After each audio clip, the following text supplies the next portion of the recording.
It's time for the next episode of Security 101, and this week we're going to talk about drive-by downloads.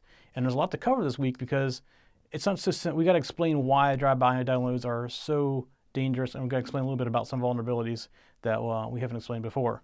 So I want to talk about vulnerabilities. First of all, I think I mentioned this in our first episode. A vulnerability is basically a bug in a program that people find and exploit, and they use that bug to get into your machine to install other software, whether it be malware that does nasty things, or another piece of software that downloads more malware, and it's called a dropper. But basically, as people write programs, they can't find all the bugs. I mean, they try, they really do try, but they have people out there that are scrubbing through those programs of theirs, trying to find the bugs that they can exploit. So that's a vulnerability. And every program has vulnerabilities. You're never going to find them all. It's just almost impossible. Over a long period of time, eventually you'll probably get the bulk of them worked out. But that's what it is. That's what a vulnerability is. It's basically a bug. So there's really two types of vulnerabilities that I need to describe as well. There's a known vulnerability, which are things that somebody either has already exploited or somebody found and did the right thing and called the company or something, the company and said, hey, you got a bug or here I can exploit. I can get into it. And then there's the ones you don't know. And the ones you don't know, you've probably heard this term before, it's called a 0-day. So that means that the manufacturer of the software does not know it, and that the internet in general doesn't know it, with the exception of the person who found it. And what that person is going to do is they're going to sell it on an underground website for an amount of money, and people who are trying to exploit the malware are going to rent it or buy it from them, and they're going to distribute it. Well, when it's first found, it's called a 0-day because it's the first day that we've seen it. So that's what a 0-day is, and there's new ones coming out all the time. That's because this group of people are going through programs trying to find all these different bugs in programs. And it's something like Java that's still being updated. Like they went from version 6 to version 7. So it's a new version. They're going to potentially have more bugs in their software. So they're constantly looking at it, which is what happened with the recent Java exploit of 7.10. And now 7.11's out that fixes that. 7.10, the vulnerability was so bad they could actually take over your computer remotely. So the US government recommended you disable Java or take it or uninstall Java. And 7.11 came out, which fixed that vulnerability. So that was a 0-day vulnerability because it was unknown. And they took great advantage over that as well. So now we're going to explain drive-by downloading. So you have you're surfing the web, and you have something on your computer that's vulnerable. And if you haven't updated it, that's one of the risks of not updating, is you don't have the fix or the fixes that exist for these the bugs or the malware or the vulnerabilities. So you go and you surf a site that has been hijacked, quietly hijacked. I don't want to say quietly because unlike the old days of hacking when they put big banners up saying hacked by somebody when it's fame, now they're hide themselves. So they go out and they infect a site. Site keeps working as normal, looks like normal, and functions as normal.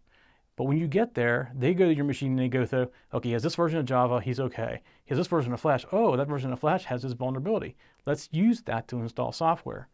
So that's called drive-by downloading. You basically go to a site and you get infected because you have something that's vulnerable. And these programs are very sophisticated. They'll go through tons of different versions of software to figure out what you have that they can use to put their software on your machine. So that's why you need to keep updated. Again, I'm going to push through the whole thing. Keep updated on your software. But that's called a drive-by download. Now, to get you to the site, there's many ways they're doing that. Sometimes they'll put it on a very popular and active site, and that will start spreading as well. But that's typically not fast enough for them. So one of the things they'll typically install is a spam program. So when somebody gets infected, it downloads, it sends to all their friends, hey, go check out the site, and start sending out links to the site. The other thing they can do is phishing emails. That's the recent phishing email with the tracking information from FedEx. It's taking you to sites, random sites all over the internet that are infected.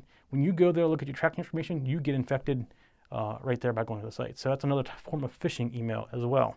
Once you become infected, you become part of this malware network as well, or potentially part of the malware network.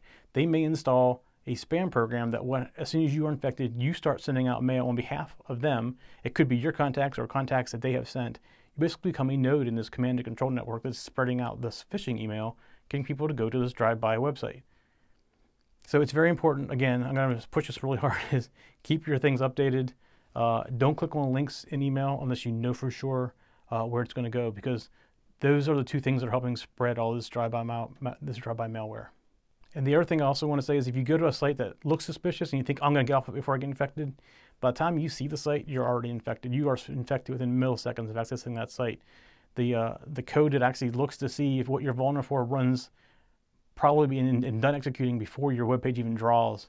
And as far as the downloader goes, it's going to be a really small file that will download more stuff in the background. So by the time you get to a site that's even questionable, you're already infected before you see it. So again, just want to explain a little bit what the drive-by downloads were. We had some questions. We explained that in the first episode, or talked about in the first episode, and didn't really explain what it was because we're not really driving down the street or anything like that. It's basically, as you're surfing the web, you're just getting popped in and getting infected from vulnerabilities on your machine. That's it for Security 101 this week. Next week, we're going to talk about ransomware.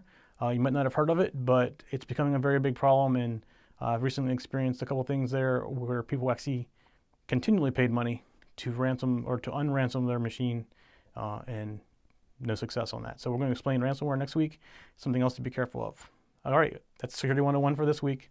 We'll see you next week.